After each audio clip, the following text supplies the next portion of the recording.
E aí, torcedor do Verdão, beleza? Mais um vídeo aqui no canal JP Palmeiras para trazer o pós-jogo do Verdão, galera. Palmeiras 3, São Paulo 2. Virada impressionante do nosso Verdão para cima do São Paulo, galera. Palmeiras estava perdendo de 2-0 e conseguiu uma grande virada. Vitória importantíssima para o nosso Verdão, que chega a 55 pontos e é líder do Campeonato Brasileiro com o mesmo tanto de pontos do Flamengo, mas o Verdão tem uma vitória a mais. Tô deixando aqui para vocês o Sport TV News falando tudo sobre essa grande vitória do nosso Verdão, galera. Fica aí até o final do vídeo e não se esqueça de deixar aquele like, beleza? Boa noite para você, amigo. Parabéns pelo seu PhD em matemática. Eu não sabia que você também era de exatas, só de humanas.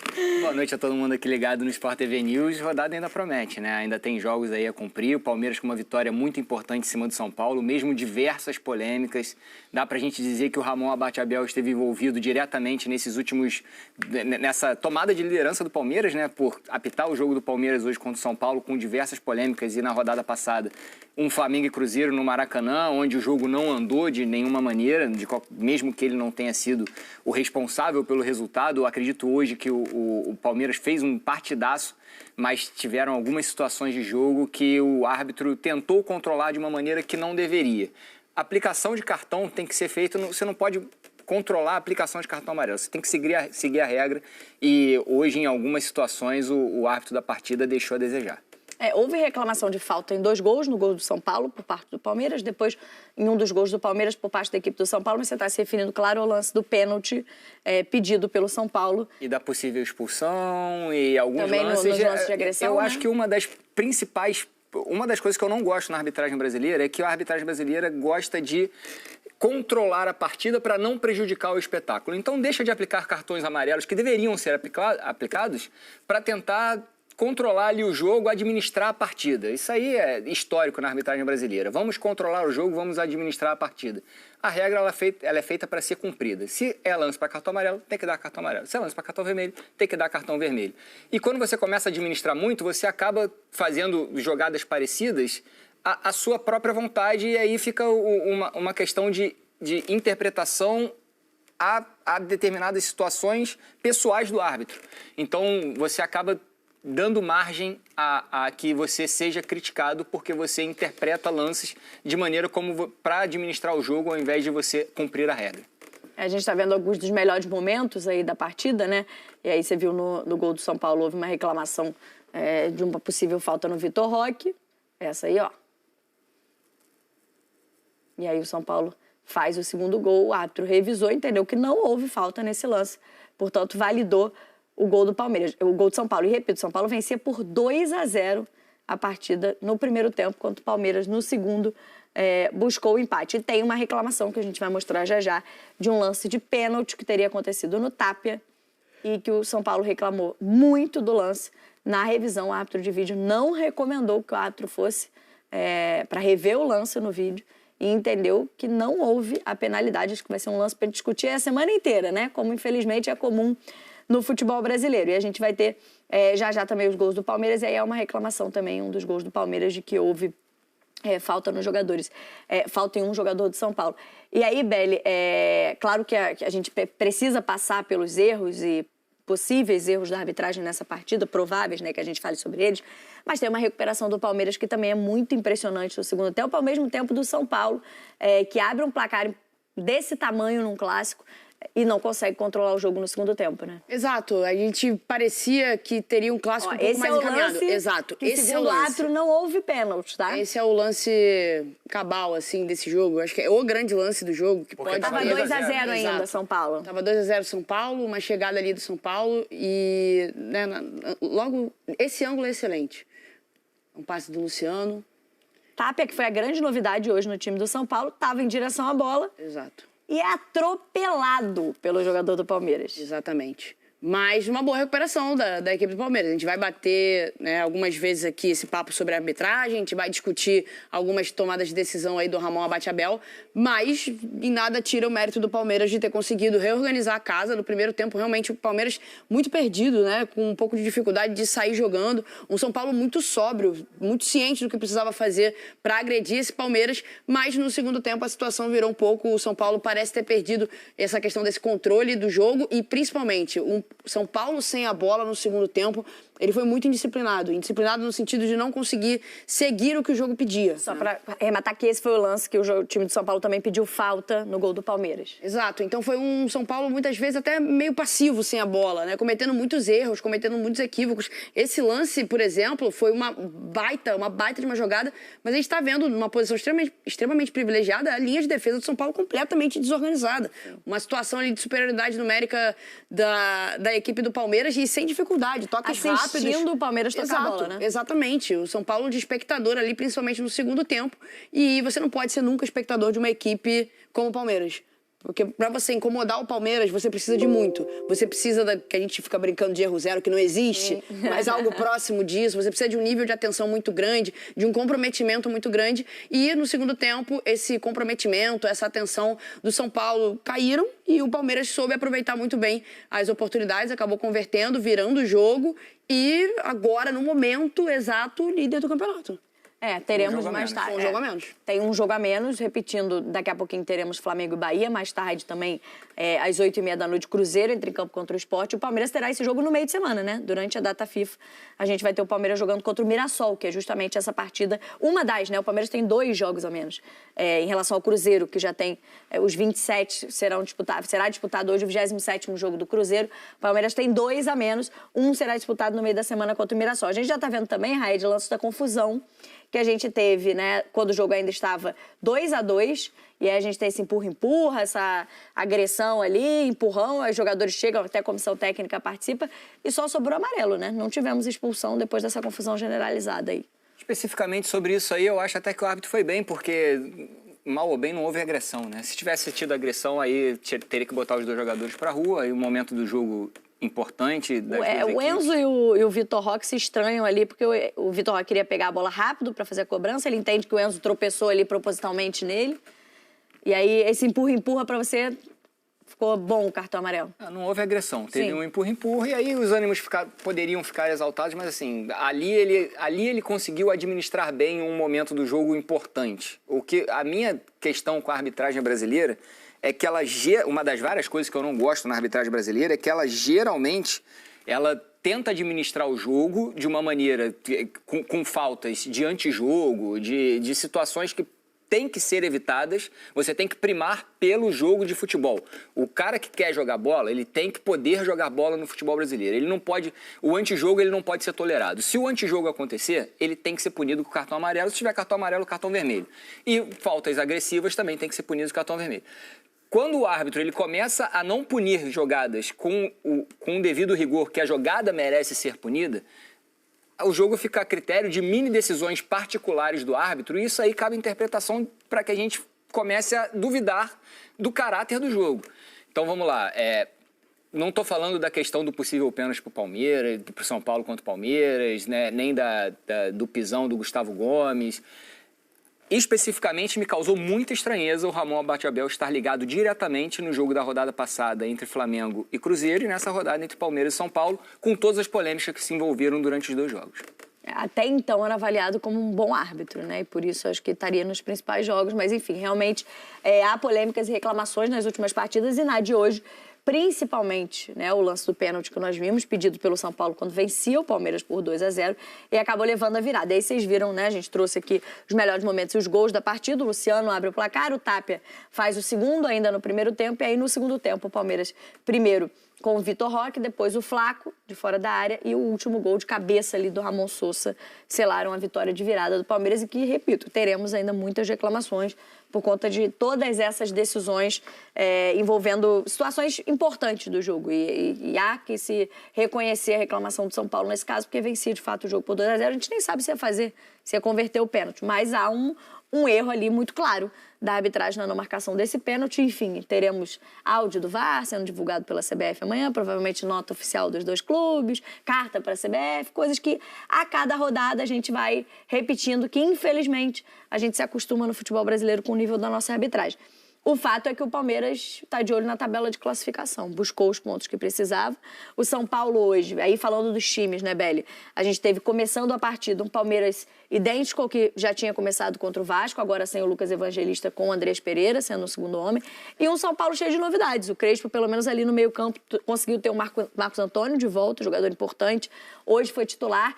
E aí, nem Rodriguinho, vai com Pablo Maia, além dele, né? E o Bobadilha. E aí não vai nem Rodriguinho, nem Ferrarese, nem Ferreirinha.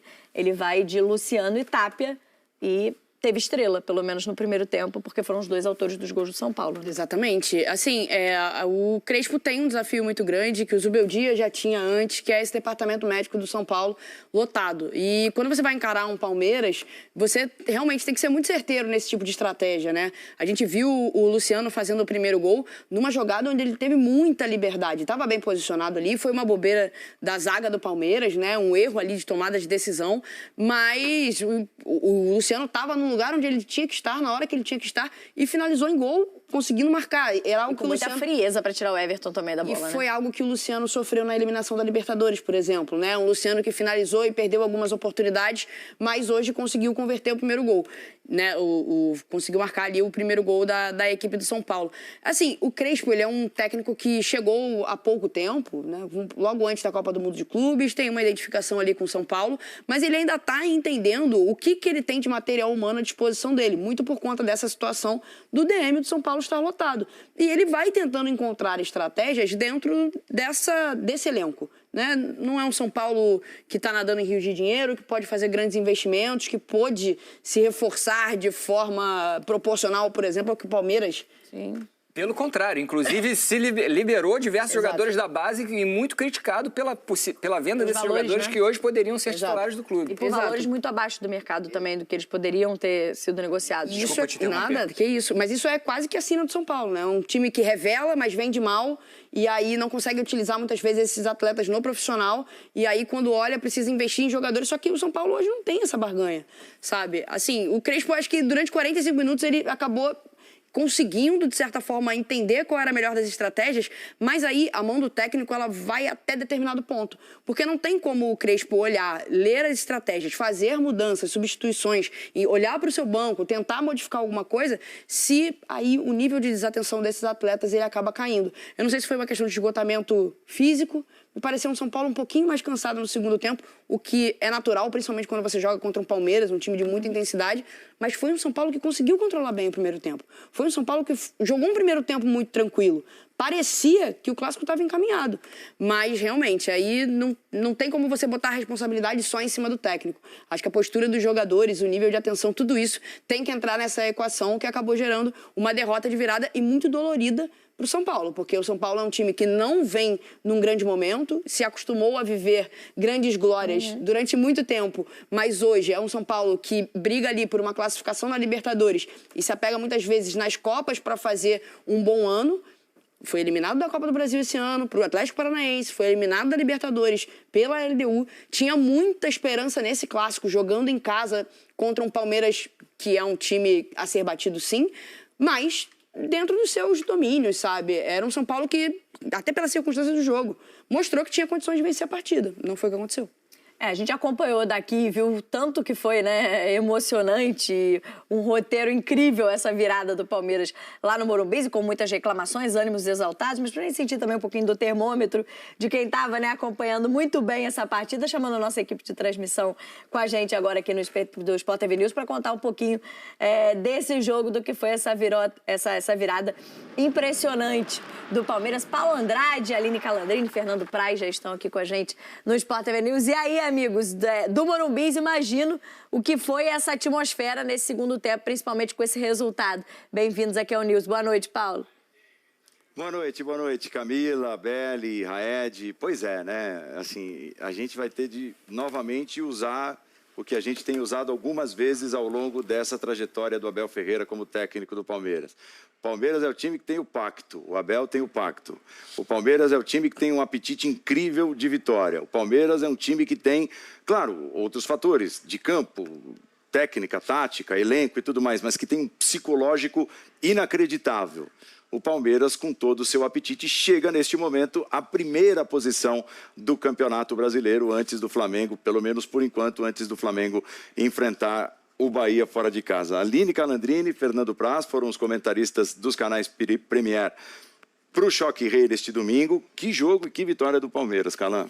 É isso. Bom, boa tarde, boa noite aos amigos do News. Eu acho que assim, primeiro a gente não pode ignorar o que aconteceu, né? Os erros de arbitragem, a questão do pênalti, a expulsão também do lado do São Paulo, que acabou sendo prejudicado, né? Até então estava 2-0, mas também a gente não pode ignorar a recuperação, né? O mental de um Palmeiras que conseguiu recuperar, acho que passa muito pelas alterações que o Abel teve. Eu falei sobre... Foi o primeiro tempo onde o São Paulo foi dominante, foi muito inteligente, conseguiu aproveitar os espaços que o Palmeiras acabava dando.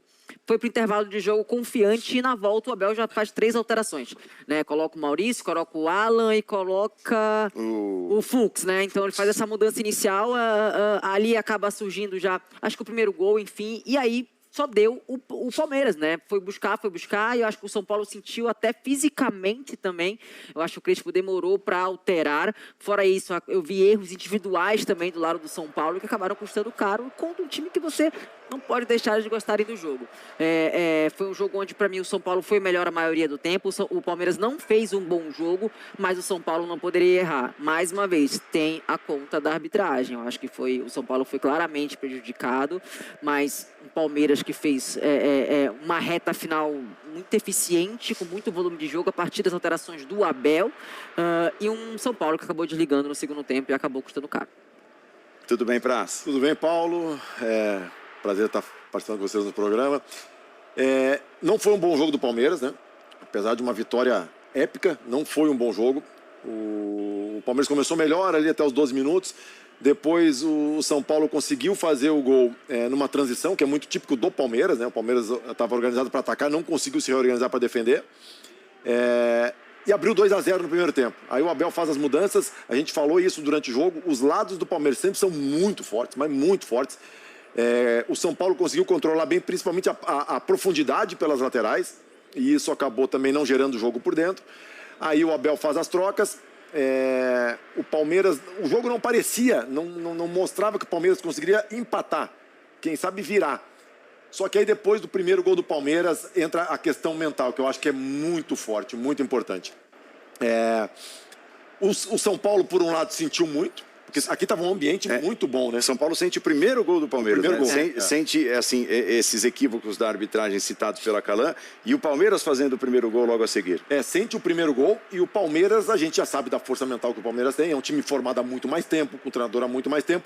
E no jogo de ontem que eu fiz, Bragantino e Grêmio, infelizmente eu tive que falar muito de arbitragem, né? E um pouco do jogo. Esse jogo aqui a gente vai falar muito do jogo, mas vai ter que falar muito da arbitragem também. E isso é recorrente. Hoje foi o São Paulo prejudicado, ontem foi o Grêmio prejudicado, na minha opinião. Amanhã vai ser outro, hoje às 6h30 vai ser outro. Então, assim, a CBF já teve uma medida em relação ao calendário, mas é uma medida emergencial se tratar de arbitragem. Tem que se colocar o dedo na arbitragem, porque realmente a gente tem um grande futebol, mas a arbitragem deixa muito a desejar.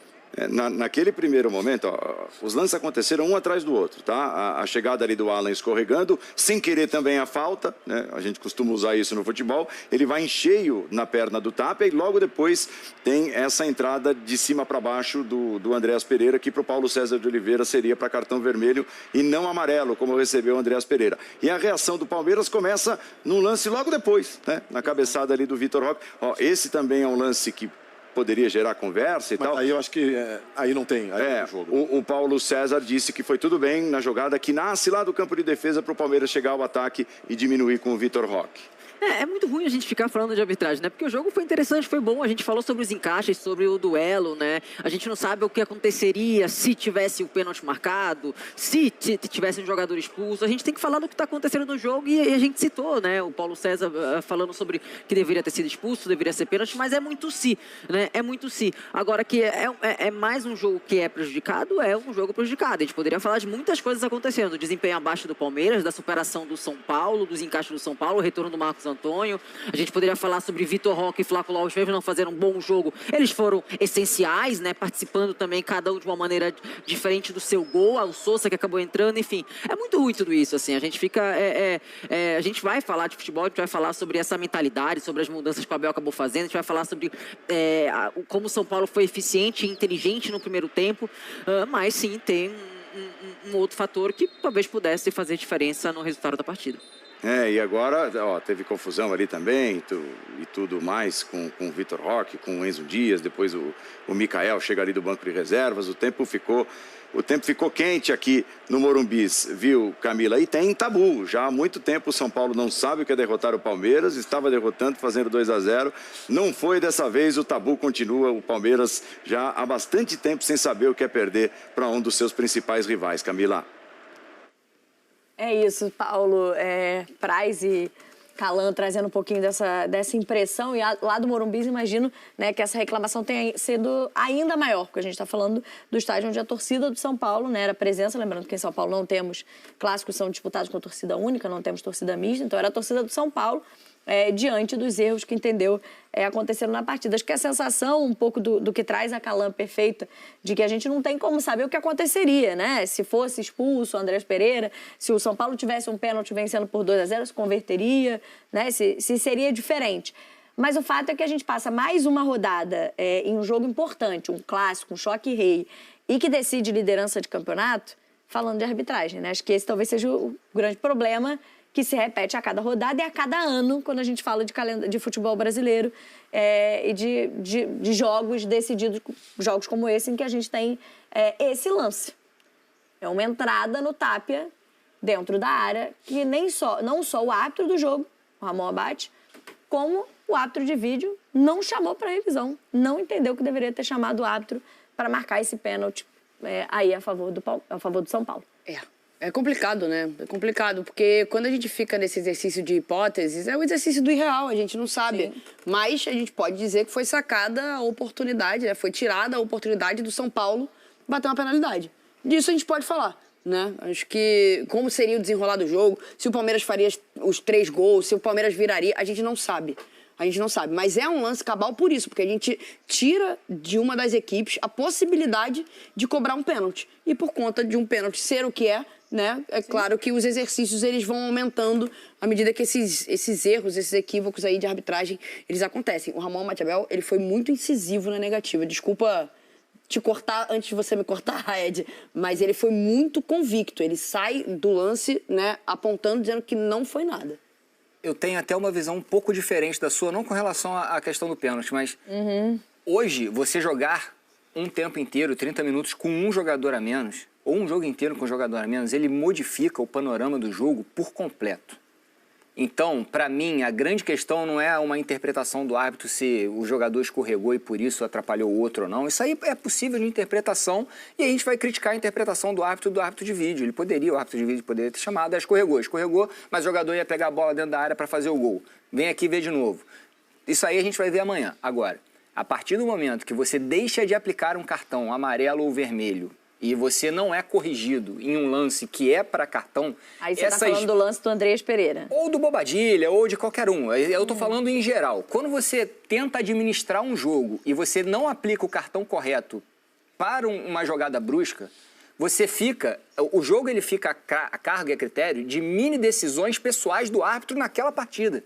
E aí eu volto a bater na mesma tecla. Me causa muita estranheza que o Ramon Abate esteja envolvido no jogo entre Palmeiras e São Paulo de hoje e Flamengo e Cruzeiro da última rodada. Isso aí eu gostaria que alguém explicasse o motivo pelo qual ele esteve diretamente envolvido na liderança do campeonato nos dois... Opa, eu acho que a gente tem o Abel. É isso. Enfim, amanhã a gente vai ouvir o áudio, né, do VAR dessa partida para entender o porquê dessas decisões. Muito obrigada, Paulo Andrade, Calan, Fernando Praz, pela participação com a gente no Sport TV News. Então é isso, torcedor do Verdão, valeu por chegar até aqui no final do vídeo, não se esqueça de deixar aquele like, beleza? Se você ainda não for inscrito aqui no canal, já se inscreva, ative o sininho de notificação para não perder nada que eu posto aqui no canal. Falou e até mais!